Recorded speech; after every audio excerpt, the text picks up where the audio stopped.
Picture this. Innocent people in the Middle East. They're having dinner. A bomb is dropped on their house, and they're all killed. What's the problem with this? It's being done by white men. I am Jeremy Kauffman, the Chief Diversity Officer at Halliburton and candidate for United States Senate. It is time to diversify the murderous military-industrial complex. We need to make the nukes gay. And that's why I'm running for office. Like my fellow Democrats and Republicans, I will support every war. I will support stealing billions of dollars from Americans to kill innocent people, but we are gonna make it so gay. It will go down in the history books. We will say never have so many genders and so many races killed innocent people. Let's bomb Yemen, but let's make sure a rainbow of skin colors are dropping those bombs. These are gonna be the gayest transist murders the United States has ever performed. That's what I stand for as the Chief Diversity Officer at Halliburton, and that's what I'll do once elected to the United States Senate. I'm Jeremy Kauffman, and I'm gay for this message.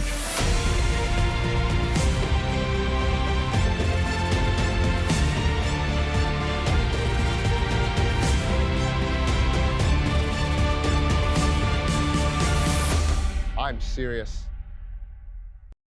Today's show is sponsored by libertarian conspiratorial fantasy author Jack Casey. Whether you're looking for a 3-book fantasy sci-fi epic of love, death, and dystopian civil war like the Royal Green series, or just looking for a quick, dark, comedic cultural commentary tale about a transsexual slayer of COVID regime vampires, like his latest book, WVW, Jack Casey Books will keep you adequately entertained and pondering the universe to your weird little heart's content. He's the Ayn Rand meets Stephanie Meyer meets somebody who actually writes entertaining books with his own unique little downer-esque flair. Find out more about Jack Casey Books at the aptly named jackcaseybooks.com. Once again, that is jackcaseybooks.com. Have you guys heard of Matt Miller? He's not only the guy who paints those amazing portraits of all your favorite heroes in the liberty movement and in pop culture, but he's also now an official sponsor of this show. From Murray Rothbard to Ron Paul, Dr. Robert Malone to Darth Maul, Matt Miller's Liberty Portraits has something fun for everyone to spice up your home or office and showcase your heroes. Go check out his incredible work at libertyportraits.com. Grab a print to impress your friends, hire him for a custom portrait, or bring him out to a festival to capture your event in real life in a beautiful and unique way. To find out more, just head over to libertyportraits.com. Once again, that is libertyportraits.com. Today's episode is sponsored by Astero's Cybersecurity Services. These days, organizations of all sizes are targets for cyber criminals, disgruntled employees, or even nation-state attackers. Astero's performs cybersecurity services providing expert guidance to help organizations defend against threats and protect their data. Astero specializes in penetration testing, where they perform ethical hacking on networks, web apps, or organizations as a whole to simulate what an attacker would do and plug the discovered holes before anyone malicious finds and exploits them.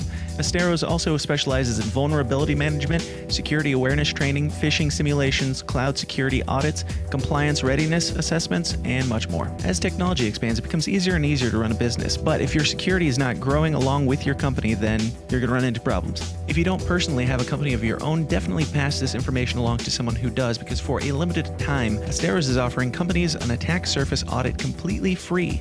Let Asteros discover potential entry points to your network and how susceptible your company or organization is to cyber attacks. To learn more and to take advantage of this essential offer, just go to asteros.com/free. That's Asteros, ASTEROS.com/free. All I ask is, if we have to give these bastards our lives, we give them hell before we do! The tragedy of our day is the climate of fear in which we live. Talking about the Salomon Brothers building collapsing. But ask the congressman to withdraw that comment and tell us that he really means that. Half the stuff before they do what I call activist I don't know what I said. I did not have sexual relations with that woman. The Bible commands that certain people be put to death. Thieves were possessing weapons of mass destruction. 9/11 attacks were carried out by Al-Qaeda. Handle the truth. I remember that with that smoke. We are still here! We have to say yes to socialism.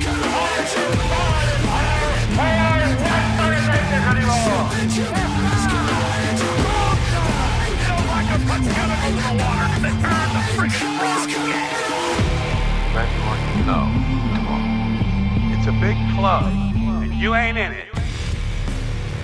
It's a big club, and you ain't in it, but you are in this club. This nice little happy family cult, whatever you want to call it, that we have here. Welcome, ladies and gentlemen, back to The System is Down, the least comfortable show on the web, where we talk about all the uncomfortable topics like conspiracies, politics, religion, and all the news that we can possibly roast. Kill the music. All the wokest, transist news that we can possibly come up with, we're going to be talking about today. Actually, I don't even think there is any transist stuff, but transist as a word that Jeremy Kaufman used with a serious face, it just tickles me. Anyway, this is the show where we do the news roast, and it is sponsored by a bunch of things that you saw there at the beginning, and also by you guys in the Downers Club. People like Leanne, Zach, Danielle, all these people, all of them. It's like getting to the point where, like, you all know that I'm ADHD and a slow reader. It's almost like abuse at this point. But thank you for your money. Stop abusing me, because I'm not going to read your names if they're like these long paragraph form names, and this many of them. But thank you, all of you. There's somebody in there named like Autumn and Danielle and Matt and Chris. Y'all, if you want your name on that list and possibly to have it read on this show, go on over to patreon.com/the system is down. If you like what you hear here, you want more of it, or you just want to support it because you know that, YouTube hates me and has never let me super chat or monetize anything, go on over to patreon.com/the system is down for more weird, more raw, more offensive, more weekly content. That is the after parties, all the bonus shows, and everything else we do over there. So get in there. I know it's Patreon. I'm gonna get out of there one day. They're gonna force me out of there one day. But for now, it is what it is, and we'll be in the works. Patreon.com/the system is down. Okay, that's enough. I'm sick of these ads and these intros. With that said, here's my intro. I have a guest today, co-host, an incredibly dangerous person, I hear. She is running for, she's the future governor, I believe, of New Hampshire, and she is just, I don't know, a doctor and a bigot. I've heard a lot of things. We'll get into all of it, but she is, of course, the one, the only Dr. Karlyn Borysenko. Yeah, well done. Well done. And I'm also a knitter. Well, it's Borysenko, and I'm also a knitter, and I'm knitting something in your colors right now. Oh, rad. So, I like it. Yeah, that's awesome. Good timing. Yeah. Was that planned, or did it just work out? Just synchronicity? No, it just worked out. The universe works in mysterious ways, dude. Nice. So, I don't really know you, but I feel like I do, because somebody tagged me in something and said, hey, you'll like this person. I was like, all right, cool. And I had seen you on one of Gothic's debates or something like that before and didn't recognize you right offhand, but started digging into some of your stuff. And I'm like, this is neat. And then I started getting messages from people that were warning me about you. So why don't you give a little background on you and where you come from and why everybody's scared of you so much? Well, I mean, I really don't know why everyone's scared of me. I mean, that is honestly one of the most bizarre things in the world to me. I mean, I guess I kind of got into this game a couple years ago when I accidentally went viral on the internet for being a Democrat of 20 years who went to a Trump rally and discovered that the media was lying to me. Mm-hmm. And I went on this red pill journey that just kind of had me in the the conservative spotlight for the better part of 2020, even though I was never really a conservative, which was kind of weird. But I do a lot of stuff in regards to critical race theory. I am very against critical race theory, especially in the public schools. I have been, working with parent groups and people all over the country to help them understand what critical race theory is. I wrote a book that you're pimping right now called Actively Unwoke that's coming out next month that basically explains this crazy woke Marxist ideology, breaks it down, tells people how to fight back. And I guess people who are in favor of teaching racism to children would think I'm very dangerous because I happen to be very effective at exposing racism being taught to children. Yes, and also grooming and other fun things that we're going to get into today. So, Many things. lots of stuff going on in the world, lots of news. Before we dive into the evilness of the world, the main thing that people have a problem with, why do you love Hitler? I mean, honestly, why do you love Hitler more than Jesus, Karlyn? I don't love Hitler. I just happen to think that God loves everyone equally, no matter how evil they are in this lifetime, and that there's no fiery pit of hell that we go to. I just think that hell is a human-made convention designed to control people, and I think we should be honest about that. And I think I should be able to talk about my spiritual beliefs as bluntly and as overtly as the Christians on Twitter do to me every single day. And so, no, I do not apologize. I do not take that tweet back. I'm not sorry. Right. Well, yeah. And I love the theory. Like, I don't even know my stance on hell, frankly. I grew up in conservative Christian everything. And I like the theory. I like the idea of universalism. I think that any Christian that's like, yeah, most people are in hell. It's like, well, and you're cool with that. Like, that's just okay. and it's like they're basically saying that God is like a spiteful child, and that doesn't seem like a God that I would want to follow. I think that God is probably God probably thinks that all of our human nonsense is just ridiculous. And so no, I mean, people took a tweet out of context. It was conservatives who've had a vendetta. There are a couple conservative trolls, one in particular in Malaysia, who has had a vendetta against me for about a year since I blocked him and then called him out for doing really bad things. And he got a hit piece written on me in Newsweek, and it was totally taken out of context and ridiculous. And what can I say? I'm really not that dangerous. I don't think I'm actually that controversial. Whatever. Yeah. No, I totally agree. And it's funny that they have a problem with you saying that Hitler went to heaven, but they don't have a problem with, well, maybe they do. I don't know. But it's less offensive for you to say, like, gays go to hell or something than Hitler went to heaven. Like, one of these things seems a little bit more like allowing a terrible tyrant monster to, be redeemed or what have you, rather than a person who falls in love with the wrong person going to hell. I don't know. Just one of these things seems worse than the other. But I totally agree. And this is a group that is also, I mean, the people that came after me are the same people that are upset that Dave Rubin is having kids with his husband through a surrogate and have been complaining about that for the better part of the last 2 weeks. I just can't take these people seriously. I don't, part of my problem on Twitter is I really do not take Twitter seriously at all. I think that the media and journalists need to be treated with the righteous indignation with which they deserve for lying to us all the time, and that is on the right and the left. And so no, I refuse to take these things seriously. I refuse to treat them as though they are worthy of my attention, and I will say whatever the F I want. Agreed. And I've been making the same point. Like, I see all these people bitching and complaining about how terrible Twitter is, and I'm like, you're not using it right. Like, if you actually are there to have a serious discussion, then you're in the wrong place. That's called real life, where you're supposed to do that, or at least on a Zoom chat or what have you. But if you're not just using Twitter to lob bombs at enemies, then you're not using it right. And if you're not having fun, you're not doing it right. But Exactly.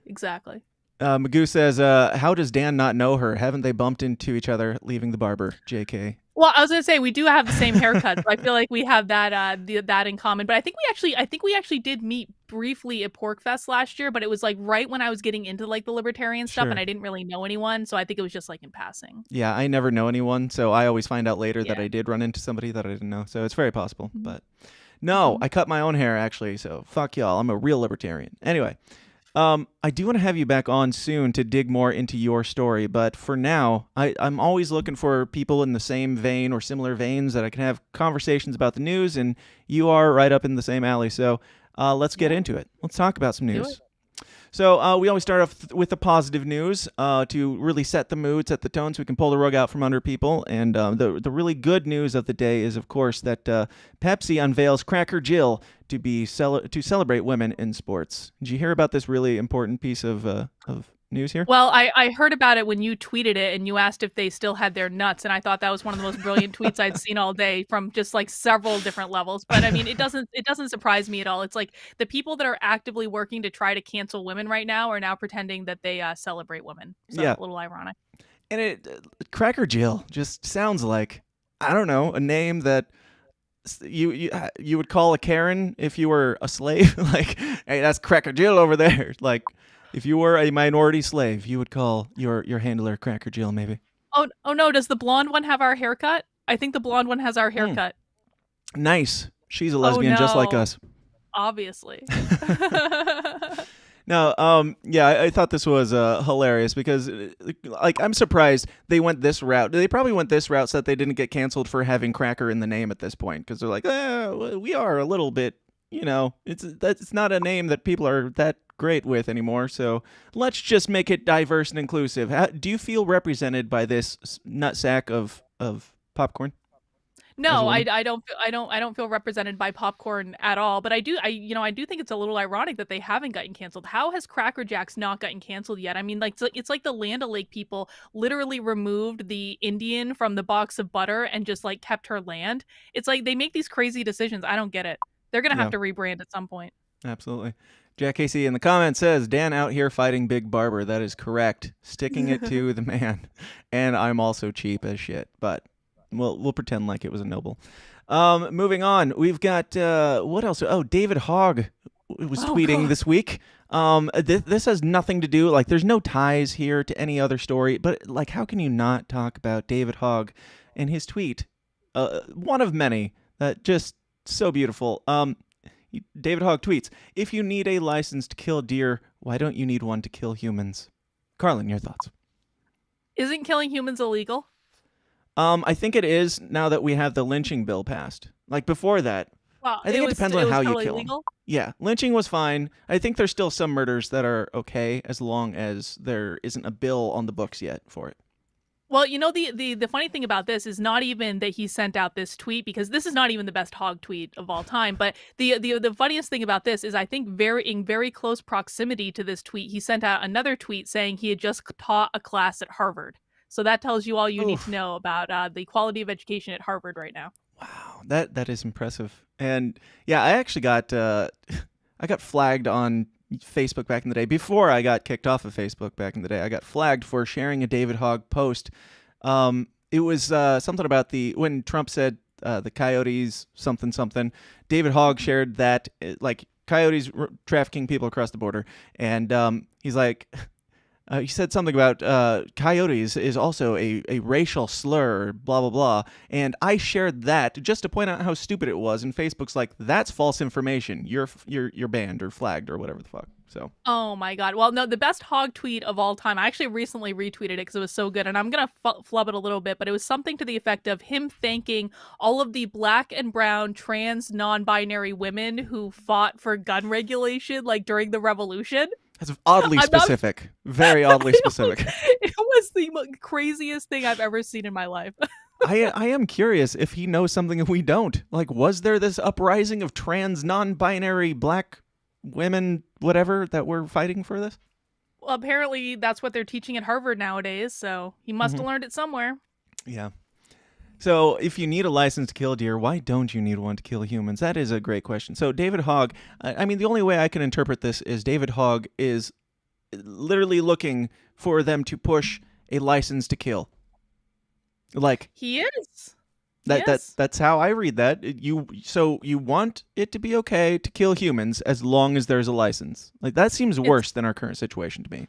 It's a stunning and brave position for Hogg to take. I mean, at least he's moving towards, I guess, like people being allowed to have guns to do something. I guess it's positive. I don't know. He's pro-gun. David Hogg is pro-gun now, He's and pro-gun. pro-murder as long as the government approves. So exactly. Good on him. I don't know. Where did this guy even come? Like, I know where he came from, but why does is there anybody that actually gives a shit what David Hogg has to say about anything at this point? Well, I mean, I wouldn't think so after his failed pillow company adventure, but he has a lot of followers and a blue check on Twitter, and therefore we have to listen to him ad nauseum forever. That's right. Or make fun of him, which is, what we're here for. That's our lot in life. We could do both at the same time. Yes. Did you hear about the Okay, I'm not sure how to approach this next one. The note. Have you heard about the note? Are you familiar with the note? No, what's this? We'll just watch it, and you can react together. But this is brought to you by Oreo. 我们都是一家人。你们如果 I suppose I 빵 should read it for the audio 그뒤쳐 listeners, but Mendoza. y'all know how great my reading and comprehension abilities are. We are all one Jaren. family. 你们绕 If 过 you 半 came 个地 halfway 球 around 来 the 着， world, or I know you came halfway around the 就 world, 是想 so we can have 给 a 我 better 们 life. 更好的生活。 Very dramatic, 可是我是 but I am. He's gay. Oh no. Oh shit. 可是 But 我 I. 爱你。 This is like the most dramatic thing, like this Oh is you're going. my It's kind of God. like that. Did you see that gay Santa Polish like ad or whatever that came out around Christmas where they were just promoting their mail delivery service and it was gay Santa? I don't remember. I remember hearing something about it, but I don't think I ever saw it. It's This incredible. is dramatic. Okay, Yes. where's this going? Take it home. Yeah, I'm wondering if we should skip ahead. I could surmise this entire 2.5 minutes in like 5 words, but we'll watch a little bit more. Just do it. Do it. It's love. So it's a Korean, Chinese, something. I don't know. So I don't mean to misrace you. I don't know, but they talked about love with his mom, and he's very hesitant to tell her that he's gay. Basically, He's crying. yeah. I think you're ready.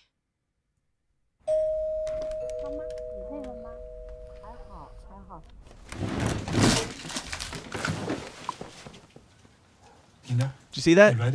Did you see the Oreos? They were there for a second. It's like their ad, and it's just product placement. Oh no, this is the Oreo ad? Yeah, this is all an Oreo ad somehow. She grabs an Oreo on her way, like not even a main character, just grabs an Oreo. That is the only time Oreo shows up in this ad.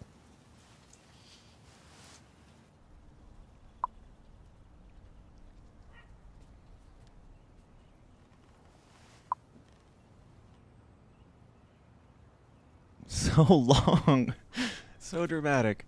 This is like that Sandra Bullock movie when she's in space and she's flying through space and you don't know if she's gonna actually catch on to anything. That's like the suspense I feel right now. Like, what is going on? Right. Gravity. In a I think really it's called. uncomfortable way.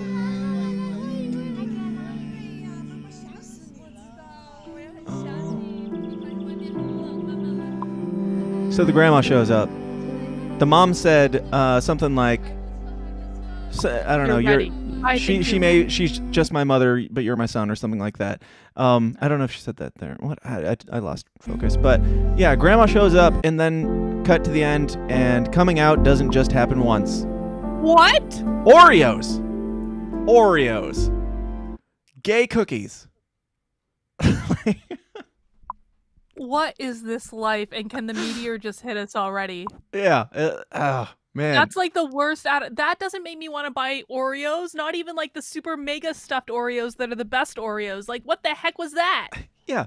And the thing is, it's like if you watch it and don't know that it's like a woke crony capitalist ad here that's just pandering, it's not a bad little short mini film about a kid like coming out to his grandmother and overcoming this thing or whatever. Like, it's kind of heartwarming, but then you're like, but it's Oreos. Like, what does that have to do with your product in any way whatsoever? And how can you say that that's not even pandering?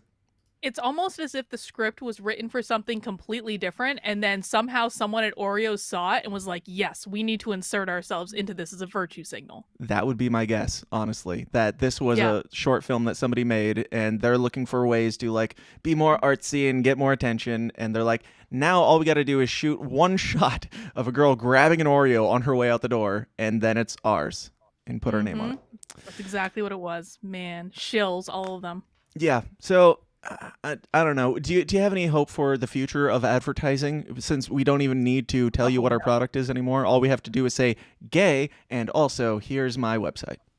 Oh, no, not at all in any way. But I mean, things are going to get a lot worse before they get better. Like, we have not even seen the bottom of the barrel of where all this stuff is going to go yet. And just wait till 2020. So just wait till the 2024 presidential stuff starts heating up. We're going to see a lot of really bad virtue signals in the next couple of years. Yeah, for sure. Now, for those that don't know, I don't have super chats, so we have fake super chats. If you have something that you definitely want me to read, I might do it if you put in all caps fake super chat and then put your chat right after. But we had one from Magoo that we will address here, and I am not finding it, but you saw it before. Oh, here it is. Magoo says, and we don't have to spend a bunch of time on this, but we'll address it. I wonder if Dan can get Karlyn to elaborate on what equality of opportunity means to her and why Dave Smith misses the entire point on it. Yeah, I mean, I don't know Dave Smith's point on it. I haven't actually listened to that much Dave Smith, to be honest. And I'm working very hard to try to get him on my channel right now if he will ever bother to answer an email ever. You got to do a massive campaign attack ad on him. That's the only way I got him on. I told him that that the entire LPNH would never forgive him if he did not come on my channel before PorkFest of this year, since we asked him at PorkFest last year and he said yes. Anyway. That's when he said yes to me too, and it took me up until about a month ago to get him on. You're way more industrious than I am about this. I'm like, Dave, come on if you want to. I don't really care. Yeah. But no, equality of opportunity versus equity. So this is one of the big language things that's going on in the world of the woke, where they push equity all the time. Most of them don't even really understand what equity means. Most of us can get behind the idea of equality, which is you all show up, you all get the same opportunity, and the best man wins. And it doesn't matter if you're like, we want to have equality of opportunity regardless of your race, your gender, your sexual orientation, whatever. If you're trans, I don't really care. It is what it is. It's all fine. But like what the woke are doing is they're not trying to make it about everyone shows up and gets the same opportunity. They're trying to make it about where everyone ends up. So think about if you showed up to run a 5K and everyone shows up and they all train differently and they all have different skill sets, but everyone finishes the race at exactly the same time. Right. That is exactly what the woke are trying to do when they're pushing equity. So it is the difference Lowest between common denominator.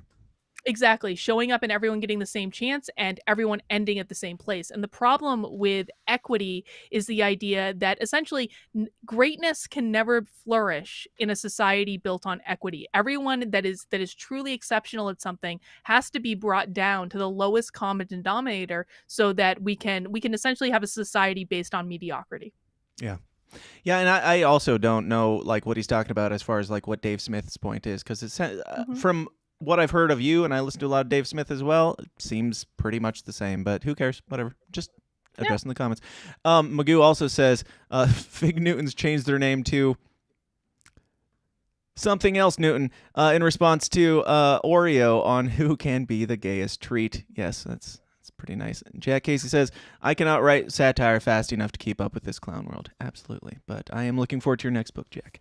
But we're going to move on. So Elon Musk is somebody who is also hated for a bunch of reasons that nobody can ever seem to explain. But he is in the news this week for doing some evil or some good, depending on your stance in the world. When he bought, oh, no, not that one. When he bought 9.2% stake in Twitter and is now the largest shareholder by far. Now, I have personally mixed feelings about this. I have mixed feelings about Elon Musk in general. I think he does a lot of great things, and I also kind of don't trust him because he runs in circles. And I don't know. What are your thoughts on Elon Musk, Karlyn? I think it's probably the greatest troll of all time. Part of me thinks that he just bought, he spent $3 billion so that he will never get banned on Twitter ever. Like, they can't ban him now. He can say whatever he wants. And so part of me thinks that he really doesn't actually know what he's doing with this. Maybe he just thought it would be a troll. Maybe he was pissed off that the Babylon Bee was getting censored and he wanted to stick it to them. But I think it's good overall. I mean, I think that anything that pisses off Twitter's employees and makes their CEO nervous is a good thing. And it kind of feels it's good to feel like you have someone on your side inside of Twitter. Because, you know, as much as I can talk about how I don't take Twitter seriously at all, the fact of the matter is that journalists do. Yeah. They get all their news stories on Twitter. They do all their journalism on Twitter. And it's nice to have someone coming in from the other team to say, you know, at least to be spreading the message that we need to be protecting speech in this country. Yeah. Yeah, I agree. I think it's I don't have any concern about this. A lot of people obviously will because they hate Elon Musk. I have concern about other areas that he dabbles in, but this is certainly not one of them. I'm like, if anybody control this fucking platform into actually getting their shit together, great, and I'm all for it. They have announced that they are not bringing back people like Alex Jones or Donald Trump or Milo Yiannopoulos or anything like that. So we'll see. Right. I'm not sure. Like, how much does 9 point... Yes, it's the largest amount of stake in the company and all that, but how much power does he actually wield with this? I guess time will Well, tell. the important thing is that it's not actually that he became the largest individual shareholder. It's that he got put on their board of directors. Yeah. And this might end up being the biggest mistake that Twitter's CEO has ever made, because he technically didn't have to do that, but that actually gives Elon Musk an incredible amount of power to be a member of their board of directors. He's going to be able to ask all sorts of questions. He's going to be able to see their algorithm. He's going to be able to understand how the shadow banning works, and hopefully he passes that information on to all of us, or at least tries to do some things to fix it. Yeah. There's a lot of mixed reviews on Elon Musk on this. A lot of people are saying that this is great. A lot of people are saying this is awful. And the most hilarious take on this that I could possibly find so far is from Bloomberg, when they said Elon Musk's Twitter investment could be bad news for free speech. Because Twitter was known for being this, bastion of free speech, and you can say whatever you want, but Elon Musk is known for censoring people. Any thoughts before I dig into it? I dug, and we can go there a bit, but yeah. What do you know? I actually read this article on my channel yesterday, and it's basically like they're not even making a free speech argument. This is just complaining about Elon Musk and saying that he checked the wrong box on the SEC form. That's all this article is. So. I read this article twice, looking for where they're trying to say that, like they say, so you can see, like at the end they say, so you can see he's against free speech. And I'm like, which part? Like, where's the free speech part? And I dug deeper, clicked on the links, and most of them were just like, some anonymous person said some anonymous thing about him doing some anonymous, like just a whole bunch of nothing, and a lot of angry like ex-employees. Like one guy had his own YouTube channel where he was like reviewing Tesla products while working at Tesla, and he was doing it on his own private channel in his own private car and all that. But still, like, I'm sure they have some sort of terms of service or something if you're working behind the scenes with Tesla and you're going out and making a name for yourself as like bashing on Tesla. Like, even if you're giving a normal, like, honest review, he's like talking about, oh, it crashed here and did this and that. It's like, that's not a good thing for the business. Like, all that should be like, you should be doing your testing at work and figuring that shit out there. But I don't know. Well, this is the state of journalism, though, right? It's all about the headline, and then the article. Because I read articles on my channel like this, like all the time, where the headline is like nice and spicy to get you to click on it, so they can get that sweet, sweet ad dollars. And then the article has nothing to do with the headline. Yeah, it doesn't. It mostly is just reiterating Elon Musk got Twitter, and this is why we don't like him. And some people said some things about free speech.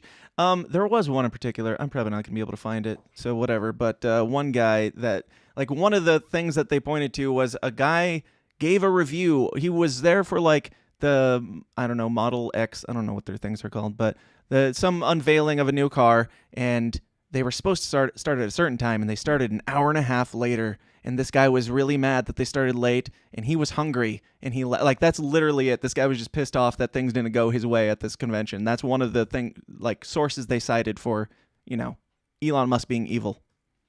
This is the state of journalism. That article was not only in Bloomberg yesterday. That article was in the Washington Post. That article was all over the place. This is one of the things that makes me angry more than almost anything else. And it doesn't just happen on the left. It happens on the right too. Like, I saw a Fox News story this morning about there was an executive at Substack yesterday that tweeted out that any Twitter employees that leave because of Elon Musk, they should not apply to Substack. And like, it's a base tweet, fine. Like, it was a great tweet. But then Fox News does a whole story about it, and I'm like, this is not news. Right. This is not journalism. This is Twitter reporting. Right, exactly. This is what we do, which is not really news. It's, it's commentary. No. It's opinions. But I found it. This is banned by Tesla. Apparently this guy got hit, like, after he bitched about it, he got his like order canceled. Like they're like, yeah, fine. Which I love, that kind of, free market trolling. Like, you're going to go online and bitch about a thing that, you came to or whatever. That's fine, but we also have the right to, deny you service. So this guy says, "Dear at Elon Musk, thank you for reaching out to me. I heard from our phone conversation that you feel that my post was a personal attack on you. I also hear that you are not comfortable having me own a Tesla and have canceled my order for Tesla Model X." It's funny. this isn't the original one, is it? I think this is the one I was reading earlier. It's bad enough that your event producers couldn't actually produce an event. The so-called Model X launch event starting at 7 p.m. event at 8:50 is simply unacceptable, particularly when the invited guests are actually your customers. But for you to stand up at 8:52 and not even acknowledge that you have wasted your own customers' time was insensitive and poor judgment. Oh my God. I cannot even exist in this reality that is just built on everyone complaining This is a about Yelp everything review.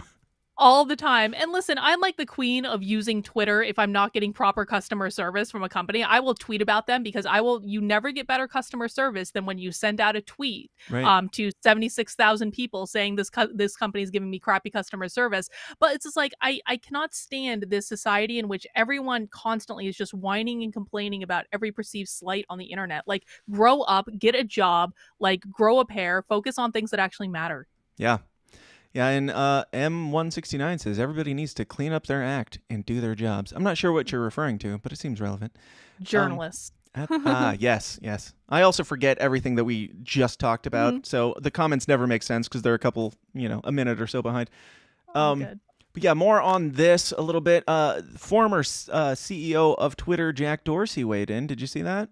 What he had to say? What did he have to say? I didn't see it, I don't think. The choice of which algorithm to use or not should be open to everyone. Now, Jack Dorsey, what is going on with Jack Dorsey? He's getting very, I feel like he's red pilling before our very eyes. Well, he's he posted out some libertarian books and stuff back in the day, and the Yeah. libertarians lost their collective minds and were like, oh, he's one of us. I remember that. Yeah, Anatomy of the State. He follows the Mises Caucus on Twitter too. Does he? That's awesome. He did at one point, yeah. Yeah, he's another one where it's like you're onto something. Like Elon Musk is the same, where he'll put out a libertarian thing. He's basically cited Pete Q's documentary of Monopoly on Violence and has said a bunch of stuff like that. It's like, we know that there's something in there, bud.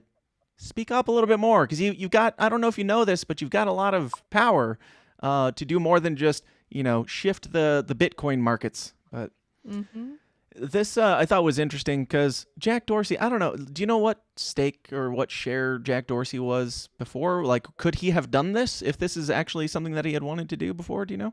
Well, Jack Dorsey was the CEO of Twitter, so it doesn't even matter what stake or share he had. He was the CEO. He could have done this if he had wanted to. And that's why I think it's a little sus.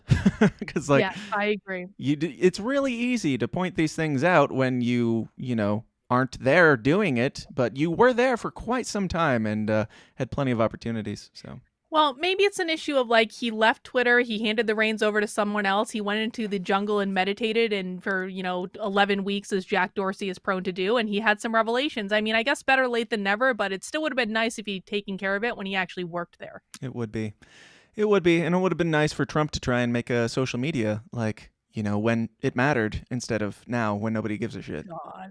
Conservatives screw up technology. I knew True Social was going to be an absolute nightmare. I signed up for it the day it came out. I'm still not in the dang app.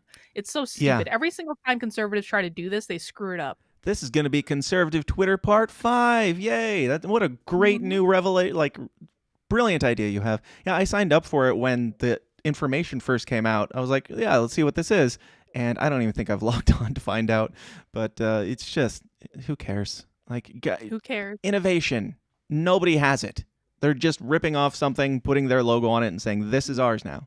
So, Speaking of, I don't know, censorship, things we're not allowed to say. Did you hear about Amazon goes full Orwell with a list of banned words among workers? No, I didn't hear about this. What's going on here? Oh, it's way worse than you could possibly think.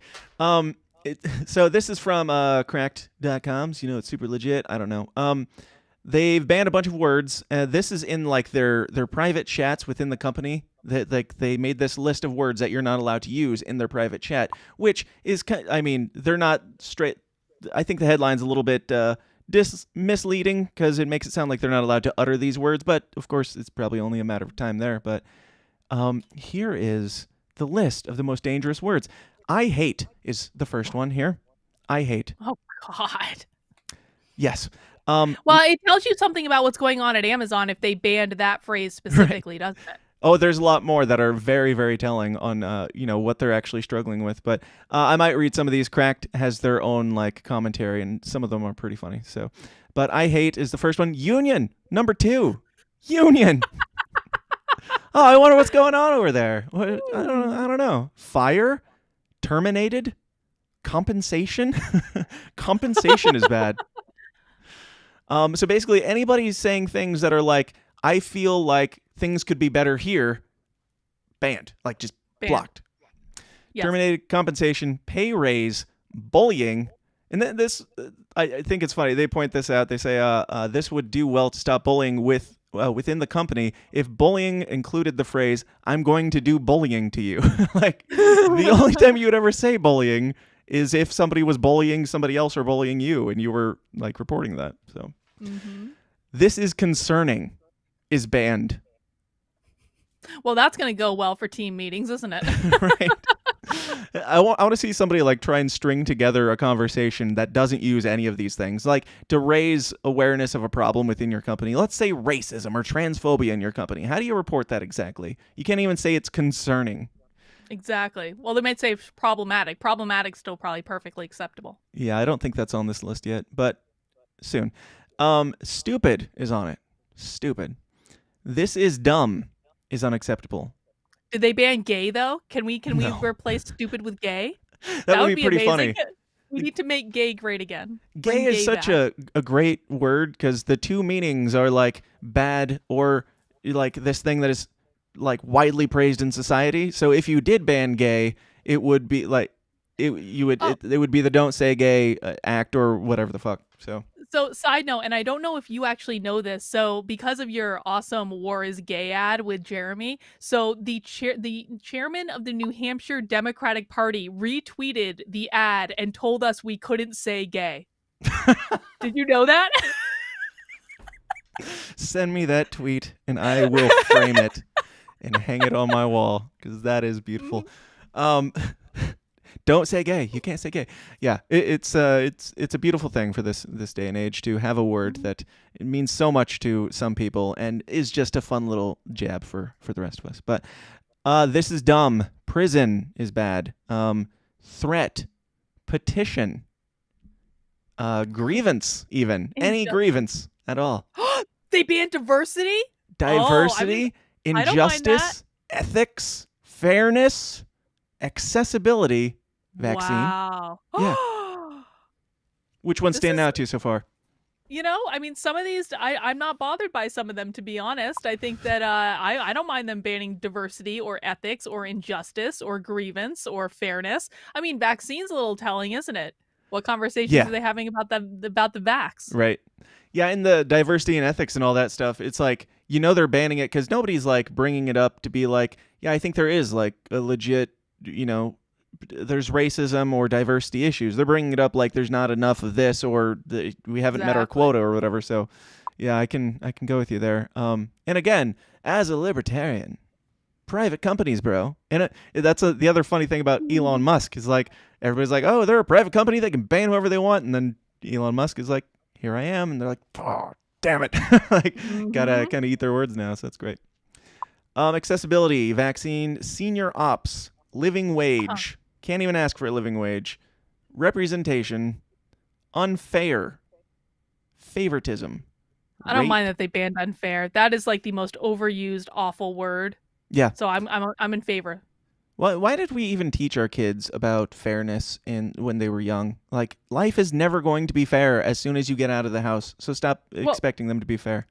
The problem is that it's not even about whether or not it's fair when people use that word. They're using it to say, you did something to me I don't like, or I don't like your tone, so you're being unfair. Well, no, it's not being unfair. If you say a crappy thing to me on Twitter and I retweet you and you get mean tweets as a response to that, that's actually completely fair. You just didn't like it. Right, exactly.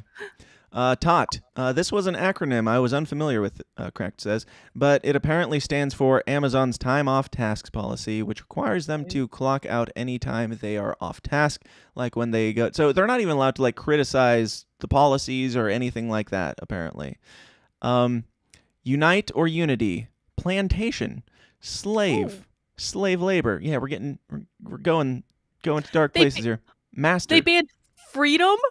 Freedom. Wait, they Don't hang on, spoil check it. this out. Yes, they They banned freedom. they banned both slavery and freedom Yes. in the same banning list. Neither of these apply at Amazon. You are neither a slave nor are you free. Get back to work and shut your damn mouth. Restrooms. Restrooms is banned. Wow. Just restrooms. Robots, trash, committee, coalition. So, I don't know what you are allowed to say, but this I don't know.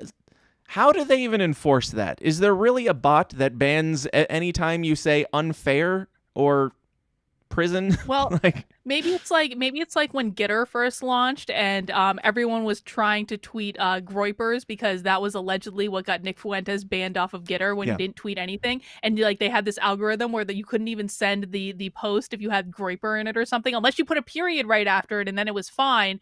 And so maybe they have a bot like that. yeah. White Groy person in the chat says, "Yo, I'm here. Don't know who you are, bro, but cool. Hang out. I don't care." Yeah. The Getter thing was great. Just did you watch Tim's episode where he had him on and he's like trying to explain what a groyper is? No, I didn't watch that, but what was so great about when Gitter first launched for me was when Justin O'Donnell and Reed Coverdale like joined Gitter just to purposefully try to get banned off of Gitter to see what it would take. And oh my, it was the most amazing show of, you want to talk about bigotry. People think I'm dangerous. Oh my, the things that came out of their mouth would never even dawn on me to say. Are they still on or did they succeed? I think Reed is still on. I think Justin got to a point where they wouldn't even let him log into his account. But they didn't officially ban him. They just didn't let him log in. So, like, they were posting text. They weren't, like, streaming or anything like that, right? No, they were, Justin may have had a swastika on the Israel flag in his profile image. Jeez. Yeah. Okay. Poke the bear. People think I'm Test an the boundaries. anti-Semite. Yeah. Yeah. God. I don't think these people are, but I don't know. I'm not one to, like, I'll poke the bear and stuff, but you're going to have to deal with that at some point in your life. Somebody's going to bring that up, and I get the whole troll thing. I get it, and I don't consider these people, they're not anti-Semites or They're anything not like anti-Semites that. So, at all in any way, no. yeah, I mean, I don't know about the groypers or anything, but whatever, they can do their thing. But yeah, the like Reed and Justin, cool guys. But I will poke the bear, but I'm not willing to like put my name on something that is that pokey. I suppose maybe I'm a coward, but it's all good. Now let's talk about some of the "don't say gay" nonsense. The "don't say gay" bill, which I've been calling it either the "don't say straight" bill or the "don't indoctrinate before 8" bill, or, you know, the "don't groom kids" bill. There's a plethora of them, but before we talk about it a bit, let's get Ron Perlman's brilliant take on it. Okay, here we go. Good morning, Governor DeSantis. Ron here.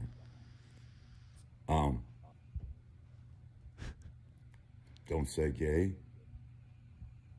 Don't say as the first two words in a sentence spoken by a political leader of a state in the United States of America. Don't say.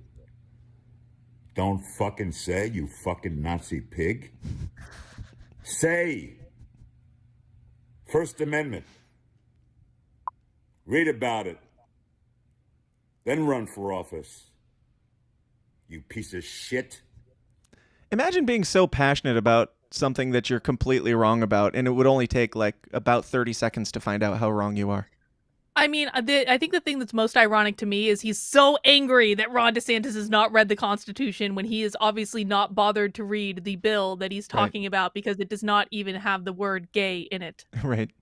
Yeah, I've been posting things like Ron DeSantis did not sign the "Don't Say Gay" bill, or Democrats wrote the "Don't Say Gay" bill, because, like, if this bill exists, Ron DeSantis has nothing to do with it, and that's pretty easily proven. But, you know, people don't get it. So, well, but this was inevitable. I mean, conservatives are horrible about branding. I think they kind of stepped right into it. But what I will say is I have loved watching Chris Rufo totally go after Disney on this one. He is just having a good old time, and I'm living for it. yeah, so let's talk about that a bit. I know about the bill and I've seen all the reading and all that shit, but you do more of the digging into the school stuff and that kind of thing. What have you seen, like, surrounding this bill? And is it necessary? Is this something that people should be pushing for?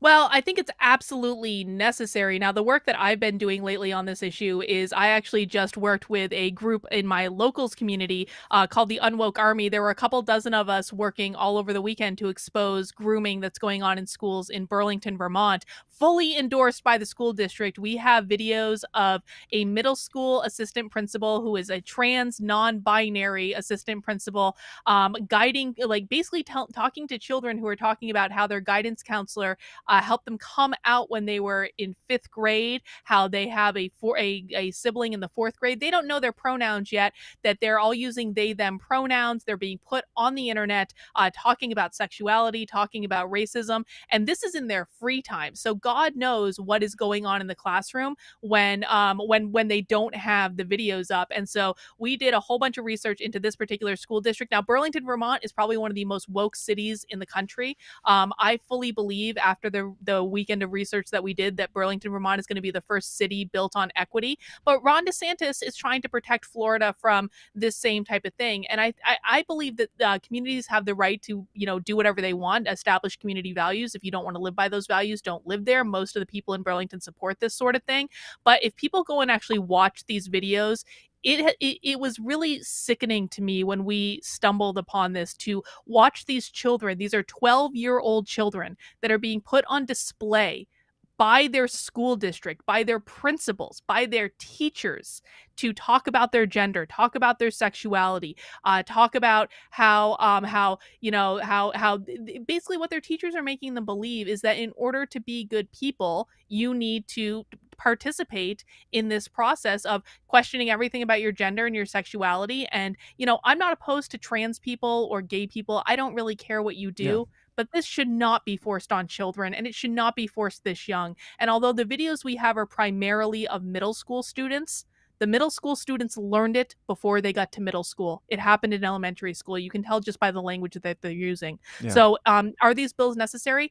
Absolutely. And what people need to understand is this type of legislation puts restrictions on the state. These are not restrictions on our individual liberties. It puts restrictions on the state. These are about government schools. And the Supreme Court has already ruled on this, that public school teachers, when they are teaching in the government schools, do not have free speech. We get to tell them, you can't say this, you can't say that. It's not like a public school teacher can just go in and teach that the KKK is a great idea and that everyone should join it. That's because there are restrictions on free speech. So yeah, these bills are absolutely necessary, but what's more important than that is that people understand that these bills are not actually going to change anything long term. It's more about slowing it down. James Lindsay calls this throwing sand in their gears. It is not going to stop it long term, but it's going to give it enough of a reprieve to maybe where we can start to actually fight back against it in the culture. Mm-hmm. And as governor of New Hampshire, what are you going to implement? Ooh, I've got all sorts of plans. So day one, executive order, I'm going to put a camera in every public school classroom that will live stream those classes across the internet. And just for parents, the cameras are already there because they've been Zooming for the last 2 years. So well, that's exactly correct. They already have the equipment to do it. They already have the funding to do it. Most schools got a boat ton of money for COVID funding that they have not yet spent. And so they already have the resources to do it. I want cameras in classrooms broadcasting to parents of students in those classes, not out to the general public, so that parents can actually see what's being taught. If they don't put the camera in the classroom within 6 months of me signing the executive order, they don't get any more funding. I want to defund every single program with equity in the title. I want to work with the state legislature to make our property taxes optional. And what that's going to result in is basically defunding the schools, because 2/3 of my property tax go to pay for the government schools that I don't even use because I don't have kids. I want people to be able to take that money and use it for other means if they so choose. I also want to give incentive to private businesses and entrepreneurs to come in and develop resources to make homeschooling a more achievable thing for every single parent that wants to homeschool their kids. I want to make New Hampshire the most homeschool friendly state in the country. And, I'll pardon all offenders of victimless crimes and legalize weed and mushrooms and stuff like that too. Why you got my vote, but I am going to need a statement on your stance of gay nukes. Yeah, obviously, everyone should be able to. Every gay person should be able to own as many gay nukes as they want. Absolutely. Raise your Mm-hmm. gay nukes in your gay family however you please. It's perfectly fine. Mm-hmm. Now, this is a clip that you shared the other day, and it's one of the ones I believe you were referencing there. We'll watch a bit of this just so people have a bit of an understanding of what you're talking about here. And there was a follow-up question for our student panelists to add on to that. Do you feel like young kids feel seen and supported as much in elementary school as they do in middle and high school? To answer that question, so I'm in middle school and I have a younger sibling in 4th grade, and not 100% sure what their pronouns are, but right now, Pronouns, she said. The first couple times I listened to this, I thought she said problems. So just to clarify, she said she doesn't know what the pronouns are yet. So my sibling, I went to the same elementary school and I felt pretty supported, and I actually, I came out in 5th grade with the help of my guidance counselor. And they were really supportive. They had we had a whole unit with the guidance counselor just teaching us about stuff. And there was a follow-up question for our student panelists to add on to that.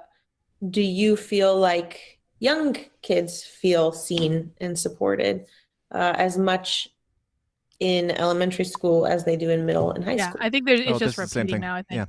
Same I got distracted. So the guidance counselor walked her through coming out and figuring out that she is whatever she identifies as. I don't remember. Now, if the guidance if the school talked with the parents and they were like, hey, your kid's talking about this type of stuff and our guidance counselor can work with them if you want, and the parents said, okay, would that be acceptable to you personally, or is that still like this is not your field, people get out of it?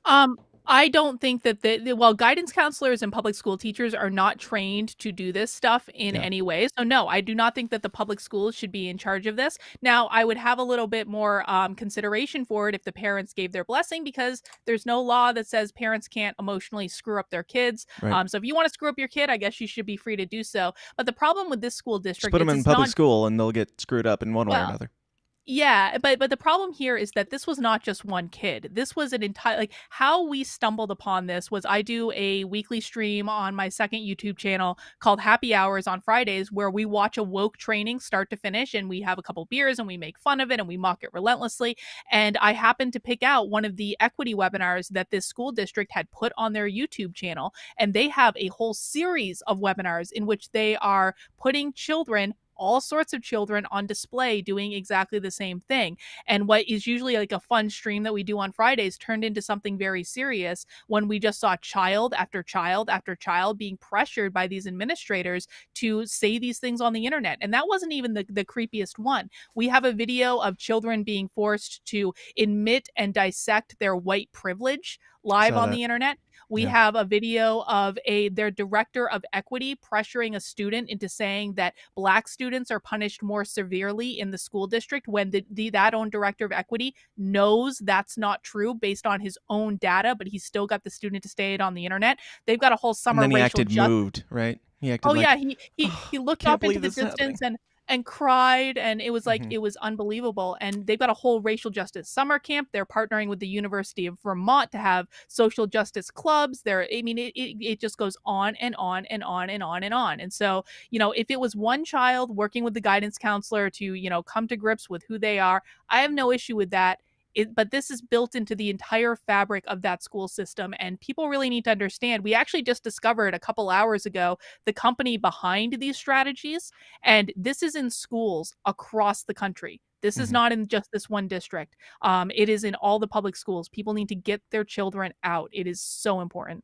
Yeah, absolutely. And then, I watched your stream where you're showing all this stuff, and it's just creepy as hell, because they're raising this point of asking the question of, does anybody relate to this, or does anybody speak on that? I don't remember exactly what the question was, but then they waited and they're like, we've got all day, kids. You're gonna have to talk about this. We're talking about this. Get your racist little ass, on the Zoom and tell us all about how much you hate brown folks.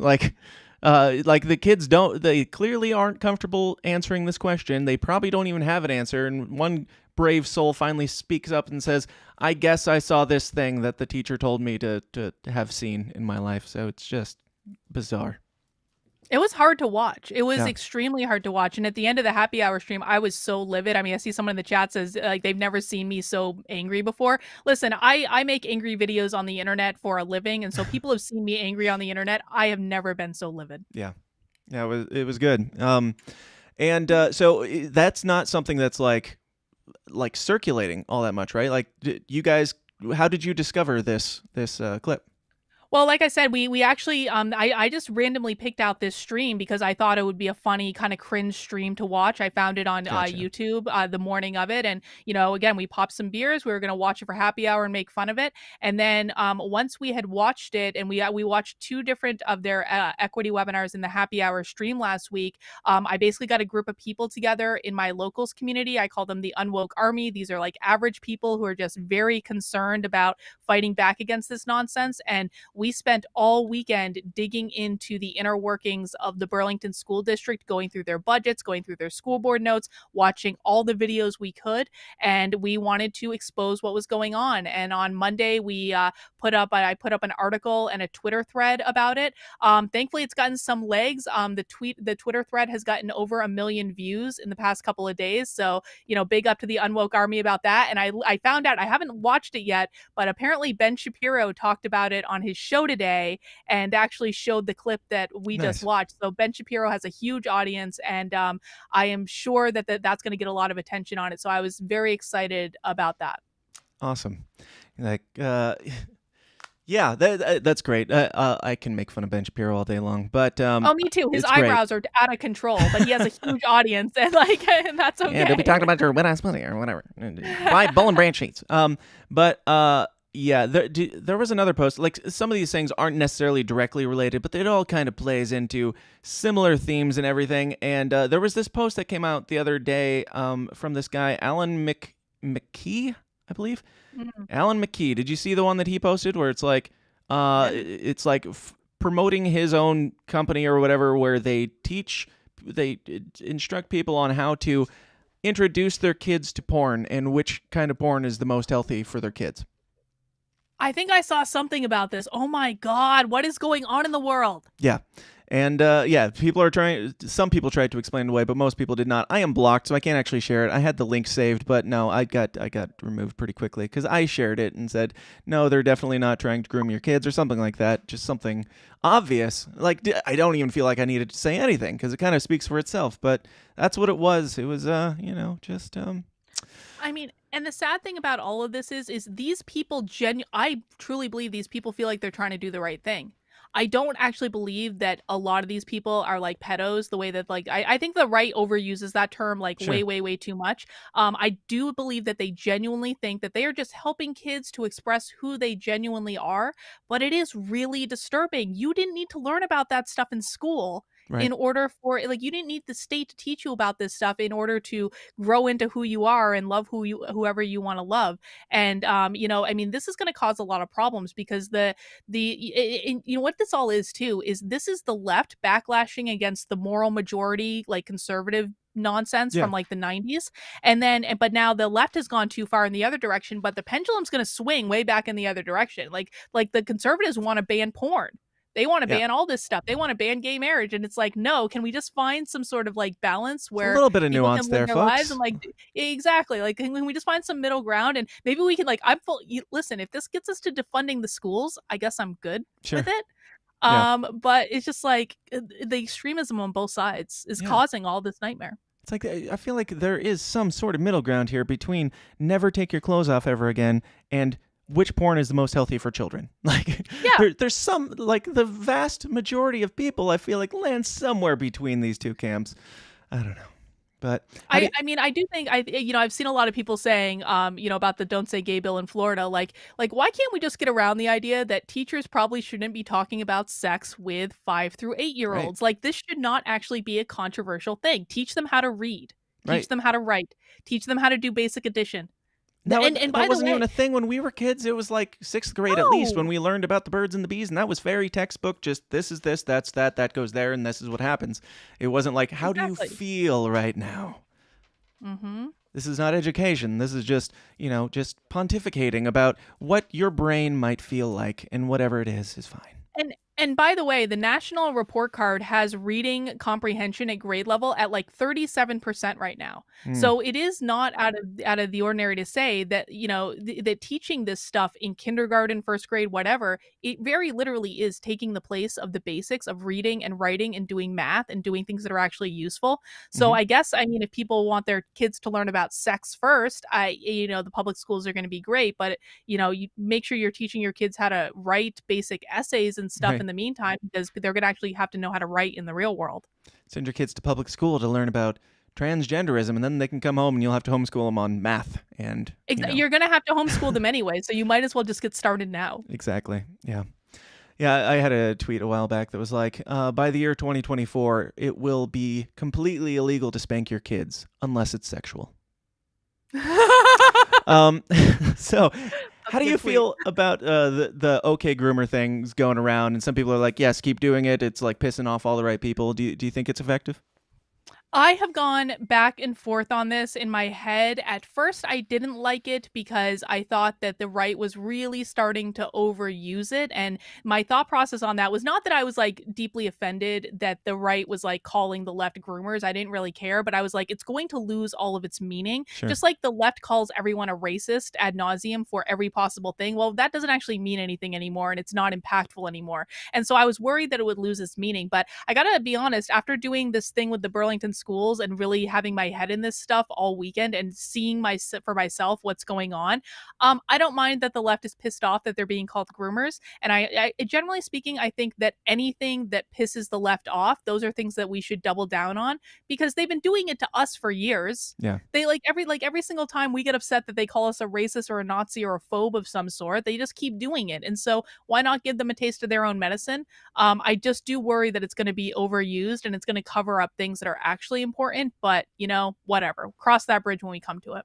I mean, they tried to say "Let's go, Brandon" was a racist thing at one point. Like, just anything that they can use. And in this case, like the OK Groomer thing, I'm fine with it. I don't want it to lose its value, obviously, but at the same time, it's like that's what's happening. Like, calling somebody a Nazi because they don't like Oreo's gay commercial or something, that means absolutely nothing. But calling somebody who is literally grooming kids, whether intentionally or, with the best intentions in mind, that is grooming kids in some form or fashion, not just like on teaching them about trans stuff, but teaching children about sexuality and putting that into their mind is grooming. So, I'm perfectly fine with it. I just hope it doesn't lose its sting, because it's true. It's the truth. So.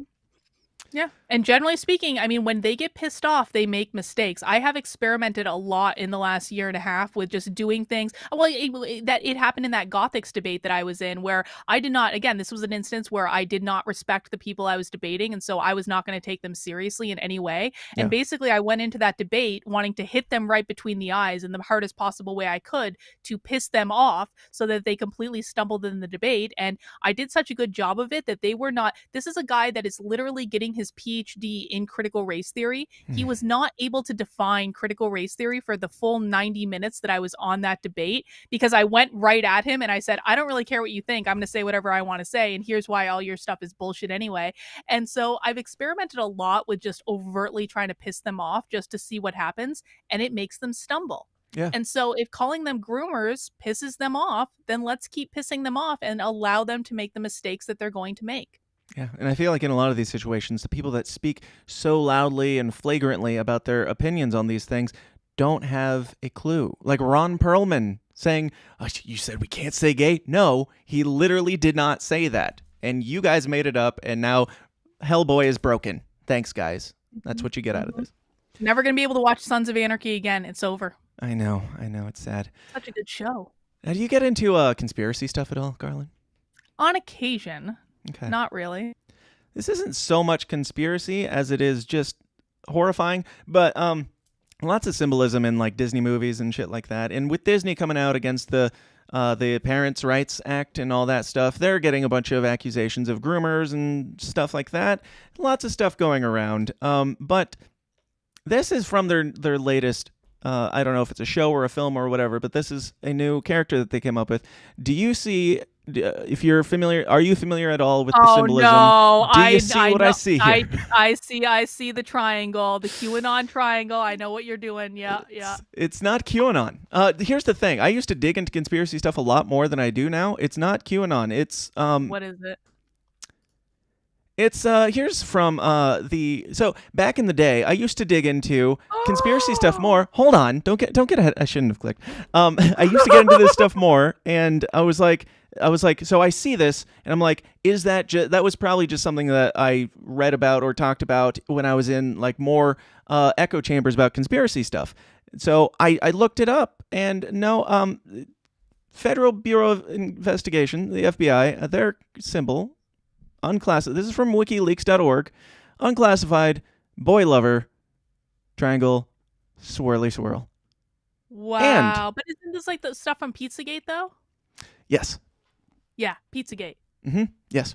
Yeah, it is tied to that, which of course, that whole thing I think was more of a psyop to convince everybody that there's not, human trafficking going on in the world because this stuff is happening. But Okay, side note, did you ever see, I'm sure he's changed it by now, but during the 2020 election, I swear this is true, Gavin Newsom had in his Twitter header image, it was a picture of him with all sorts of people in the background, but one of those people had a creepy looking finger that turned into one of these symbols. And it was like hidden unless you saw it, and then the minute you saw it, like you couldn't unsee it. And this is legit. I saw this in Gavin Newsom's Twitter. It was that symbol on someone's finger.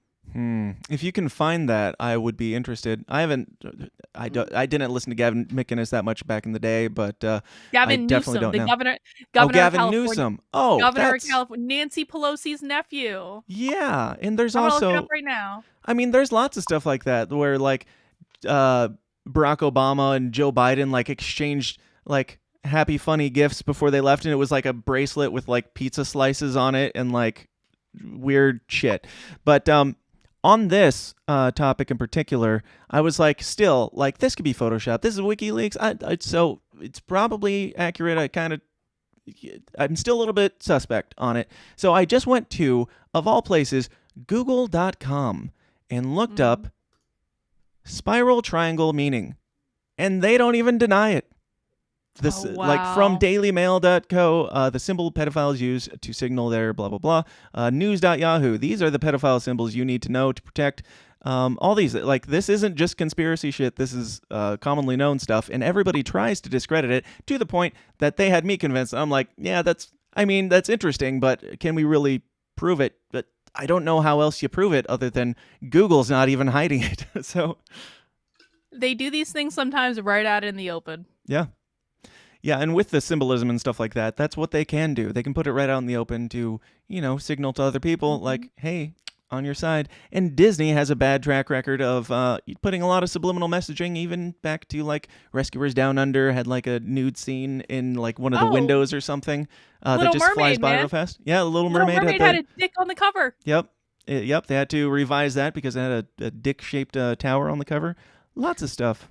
Fun. Well, one of the things that Chris Rufo's been talking about and tweeting about the last couple days is he's been unearthing all of like the pedophiles that have worked at Disney and all the investigations that have been done. But the point he's trying to make is that, of course, CNN and places like that now are saying, this is just a right-wing conspiracy theory. But what Chris Rufo was tweeting yesterday was basically instances of CNN themselves several years ago before Trump, in the time before Trump, the before times, were doing investigations of pedophilia at Disney themselves. So apparently CNN back in like 2013 used to be right-wing extremists, but now they're just no longer there.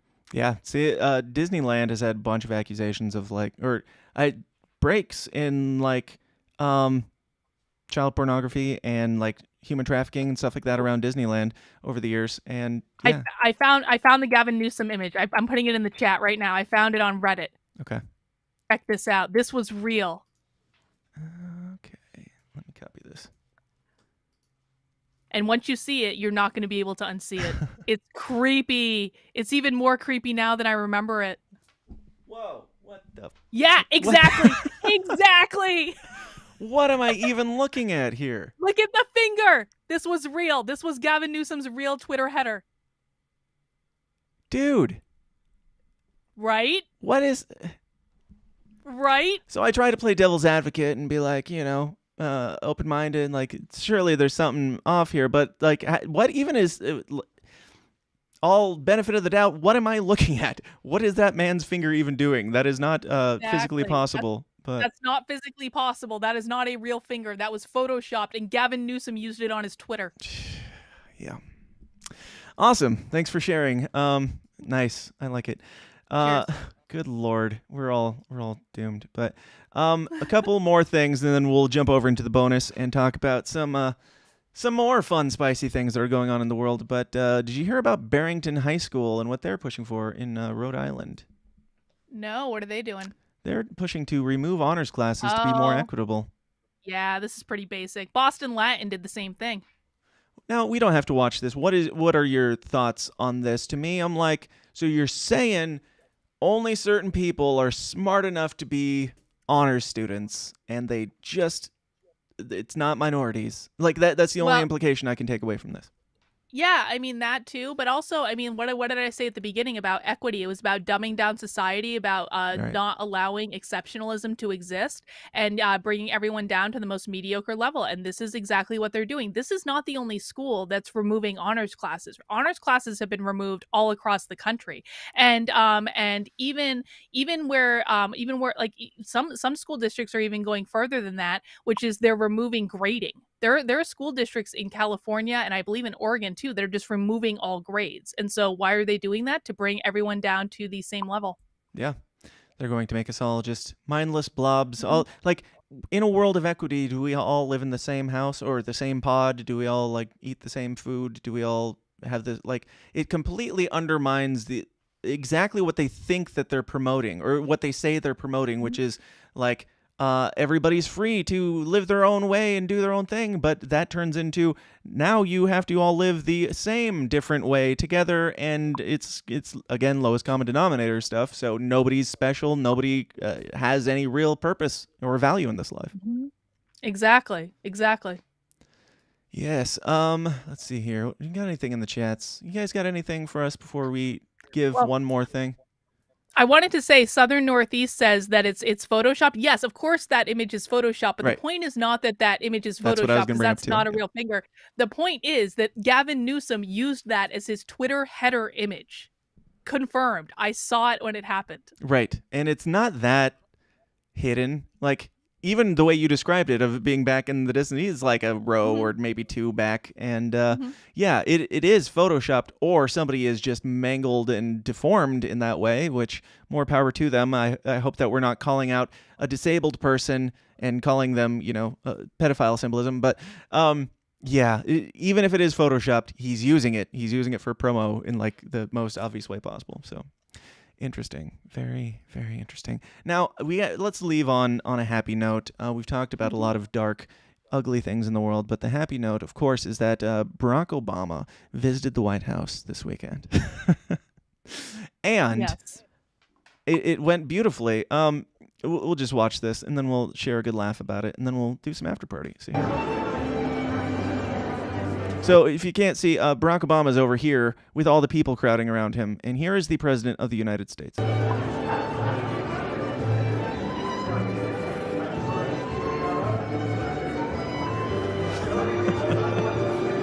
Son of a bitch. Like, for the audio listener, Joe Biden is just wandering and like, why isn't anybody talking to me? Nobody gives two shits. When Barack Obama's in the room, who is probably to some extent running the show here, everybody's like, let's talk to the President of the United States, not this bumbling old buffoon. 81 million votes. 81 million votes right there. Just saying.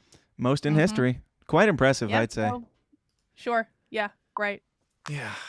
It just tickles me. Like that should be so telling to people. We're supposed to believe that everybody loves this man, that he is this symbol of strength and unity, and in his own home, nobody gives two shits to talk to him. Cares.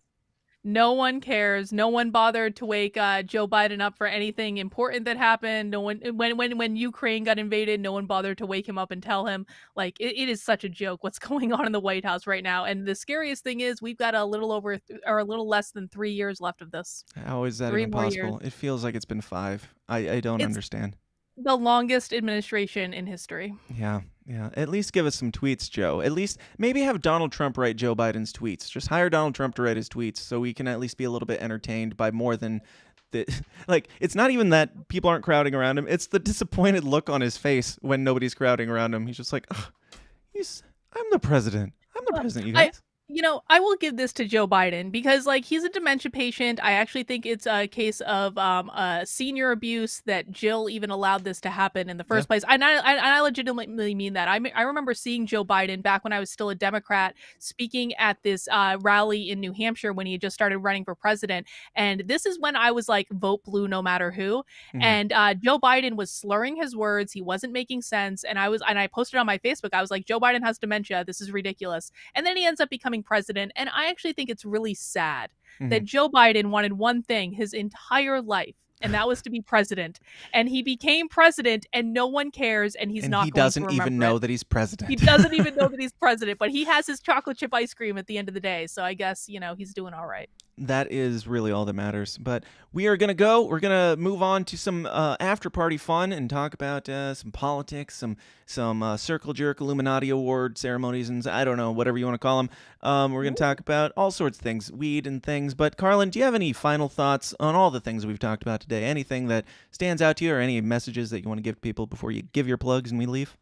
Yeah, I mean, I would just say, listen, like the world is a crazy place, but that doesn't mean that you have to give into the insanity. And I think it's very easy to black pill in this world. But what I'm trying to do and what I'm trying to build with Actively Unwoke and my Unwoke Army is I'm trying to make fighting back against this fun. It's like a group activity. It's a club because, I've been in this game for about 2.5 years now, with 2 years of that being in public doing it.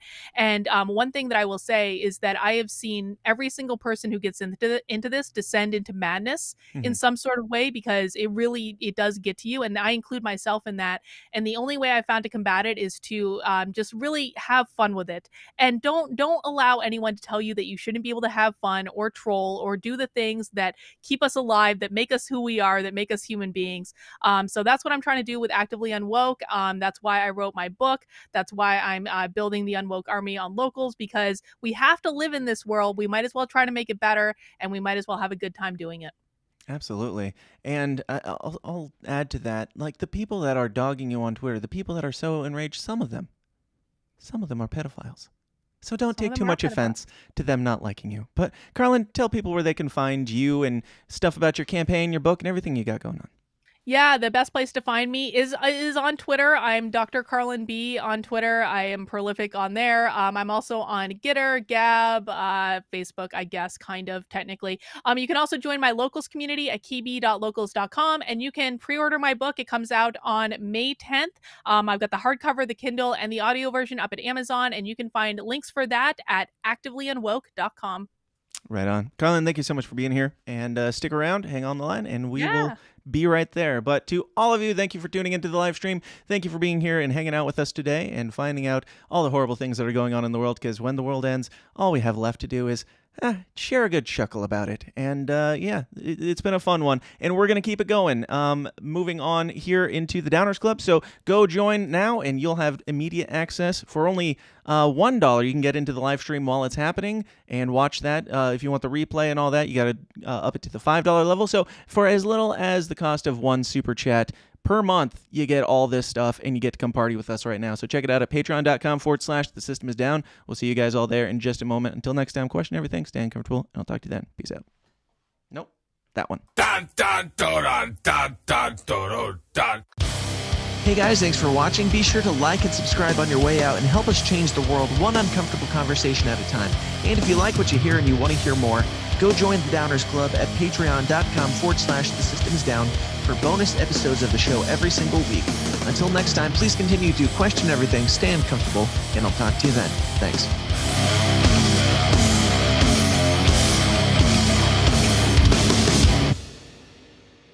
This has been a Goulash Media production. Goulash Media This concludes our broadcast day. Click.